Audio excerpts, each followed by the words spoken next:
Story start होती है और हमें एक हैप्पी फैमिली को दिखाया जाता है, जहाँ एला अपनी फैमिली के साथ खूबसूरत से फॉरेस्ट में रहती थी। ये लोग बहुत खुश थे, लेकिन इनकी खुशियाँ ज़्यादा देर तक ठहर ना सकी। एला की माँ अचानक से बहुत बीमार रहने लगी थी और इसी बीमारी की वजह से उसकी डेथ हो जाती है। मरने से पहले वो एला को नसीहत करती है कि तुम हमेशा काइंड रहना और बहादुरी से हर मुसीबत का सामना करना। एला की मदर की डेथ के बाद उसकी ज़िंदगी बहुत चेंज हो गई थी, लेकिन एला और उसके डैड ने इस चेंज को एक्सेप्ट कर लिया था। अब काफ़ी अरसा गुजर गया था और एला अब बड़ी हो चुकी थी। फिर एक दिन एला को पता चलता है कि उसके डैड ने सेकंड मैरिज कर ली है। इस औरत की ऑलरेडी 2 बेटियां थी, ट्रेज़ेला और एनास्थेसिया। एला को ये सब कुछ बहुत बुरा लगा था, लेकिन फिर भी अपने डैड की खुशी के लिए वो उन्हें भी एक्सेप्ट कर लेती है। एला की स्टेप मदर ने यहाँ आते ही सबसे पहले पार्टी रखी थी, लेकिन एला पार्टी में खुद को मिसफिट फील कर रही थी, इसलिए वो पार्टी को छोड़कर अपने एनिमल फ्रेंड्स के साथ टाइम स्पेंड करती है। अब ऐसे ही सब कुछ चल रहा था। एला को उसकी स्टेप मदर और उसकी स्टेप सिस्टर्स पसंद नहीं थी, लेकिन फिर भी वो उनके साथ एडजस्ट करने की कोशिश कर रही थी। फिर एक दिन एला का डैड काम के सिलसिले में टाउन से बाहर जाता है। एला के डैड तो इससे बहुत मोहब्बत करते थे और इसे बहुत प्यार से रखा और बहुत ख्याल रखते थे, लेकिन ये सब कुछ एला की स्टेप मदर से देखा नहीं जाता था। उससे बहुत जेलसी होती थी। वो चाहती थी कि ये सारा प्यार सिर्फ उसकी बेटियों को मिलना चाहिए। अब जब एला के डैड टाउन से बाहर गए हुए थे, तो एला की स्टेप मदर का बिहेवियर इसके साथ बहुत चेंज हो जाता है। वो एला का रूम अपनी बेटियों को दे देती है और इसीलिए एला को अपने एनिमल फ्रेंड्स के साथ रहना पड़ता है।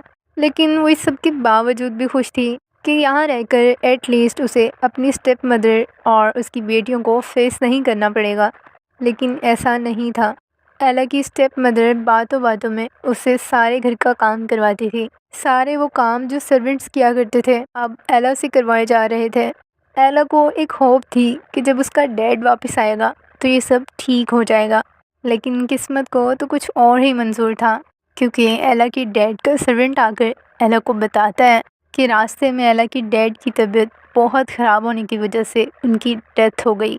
अपने फादर की डेथ का सुनकर एला बिल्कुल टूट चुकी थी। उसे समझ नहीं आ रहा था कि अब वो बाकी की ज़िंदगी इन लोगों के साथ कैसे गुजारेगी। अब एला की स्टेप मदर का बिहेव उसके साथ और बुरा हो गया था। उसने सभी सर्वेंट्स को निकाल दिया था और अब पूरे घर का सारा काम एला से करवाया जाता था।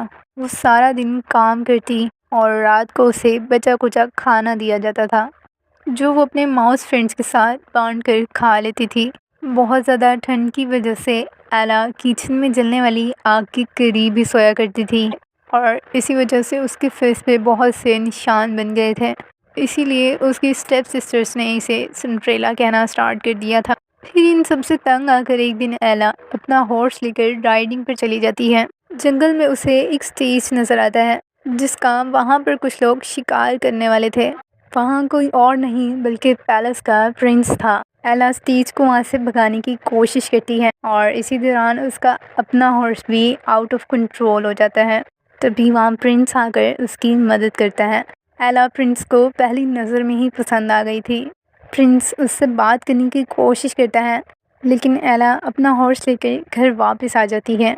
अब हमें पैलेस के किंग को दिखाया जाता है, जो कि प्रिंस का डैड था। किंग अब बहुत बीमार रहने लगा था, इसीलिए वो प्रिंस से कहता है, इस बार के होने वाले इवेंट पर तुम्हें अपने लिए प्रिंसेस को चूज़ करना होगा, ताकि तुम्हारी शादी करवाने के बाद मैं ये सब कुछ तुम्हारे हवाले कर सकूं। लेकिन प्रिंस के दिल में तो एला ही ठहरी हुई थी।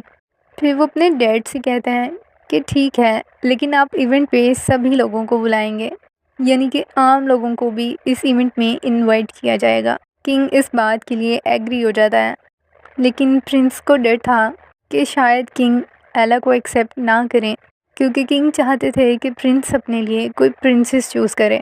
अब किंग इस चीज़ की अनाउंसमेंट करवा देता है। एला जब ये सुनती है तो बहुत खुश होती है कि वो प्रिंस से मिल सकेगी।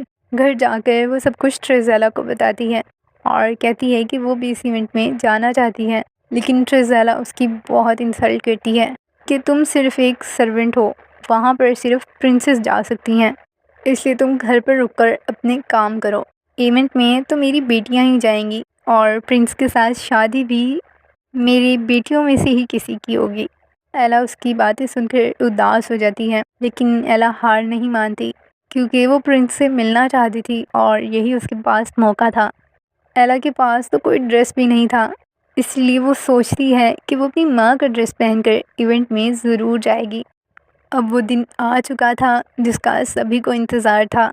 एला की स्टेप मदर अपनी बेटियों को इवेंट के लिए तैयार करती है और एला भी अपनी मदर का ड्रेस पहनकर उनके साथ जाने के लिए तैयार थी। एला को रेडी देखकर ट्रिज़ेला इस पर बहुत गुस्सा करती हैं। वो सभी इसकी इंसल्ट करते हुए इसका ड्रेस तक फाड़ देती हैं और फिर वो खुद इवेंट के लिए चली जाती हैं। इस सब की वजह से एला बहुत डिसहार्ट हुई थी, इसलिए वो गार्डन में जाकर बहुत ज़ोर से रोने लगती है। तभी एला को वहाँ एक लेडी नज़र आती है जिसे भूख लगी हुई थी। वो एला से कुछ खाने के लिए मांगती है। एला फ़ौरन जाकर उसे दूध का प्याला लाकर देती है। इसके बाद वो लेडी एला से पूछती है, तुम रो क्यों रही हो? एला उसे बताती है कि वो इवेंट में जाना चाहती है ताकि प्रिंस से मिल सके, लेकिन उसकी स्टेप मदर ने ऐसा नहीं होने दिया।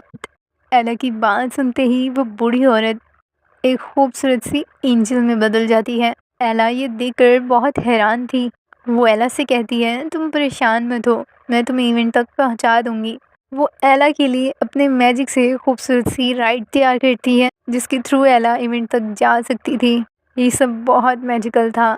एला देखकर बहुत खुश थी। अब बारी एला की ड्रेस की थी। वो एला के पुराने ड्रेस को प्रिंसेस के खूबसूरत से ड्रेस में चेंज कर देती है। अब एला बहुत खूबसूरत लग रही थी। एला के पुराने जूते भी ग्लास शूज़ में बदल चुके थे। एला बहुत खुश थी कि फाइनली अब वो प्रिंस से मिल सकती है। अब वो एंजल एला से कहती है, मेरा ये मैजिक सिर्फ 12 बजे तक काम कर सकता है, यानी कि मिडनाइट के बाद इसका असर ख़त्म हो जाएगा और तुम्हारी सभी चीज़ें पहले जैसी हो जाएंगी। अब एला के पास टाइम बहुत कम था, इसलिए वो फ़ौरन से इवेंट की तरफ आती है। इवेंट में सभी प्रिंसेस पहुंच चुकी थी, लेकिन प्रिंस की नज़रें जिसे ढूंढ रही थी वो अभी रास्ते में थी। अब इवेंट स्टार्ट होने लगता है और तभी एला की एंट्री होती है। एला को वहाँ पर देखकर सभी लोग दंग रह जाते हैं कि कोई इतना खूबसूरत कैसे हो सकता है। प्रिंस एला को वहाँ देखकर बहुत खुश था। अब वो एला के साथ ही डांस करना स्टार्ट कर देता है। कोई नहीं जानता था कि एला कौन है और कहाँ से आई है, यहाँ तक कि एला की स्टेप मदर ने भी उसे नहीं पहचाना था। अब वो जेलस हो रही थी और अपनी बेटियों को प्रिंस के साथ डांस करने के लिए भेजती है। डांस के दौरान ही प्रिंस एला को वहाँ से ले जाता है। प्रिंस एला को सीक्रेट गार्डन दिखाता है जहाँ वो आज से पहले किसी को नहीं लेकर गया था। वहाँ पर इन दोनों की बहुत बातें होती हैं। प्रिंस एला को बताता है कि उसके फादर चाहते हैं कि प्रिंस किसी प्रिंसेस से शादी करे, लेकिन मैं तुम्हें पसंद करता हूँ, लेकिन मैं अपने डैड की बात भी नहीं टालना चाहता क्योंकि इससे उन्हें बहुत दुख होगा।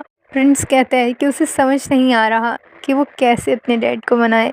तभी एला नोटिस करती है कि बहुत टाइम गुजर चुका है और 12 बजने ही वाले हैं, इसलिए एला फ़ौरन से वहाँ से भाग जाती है।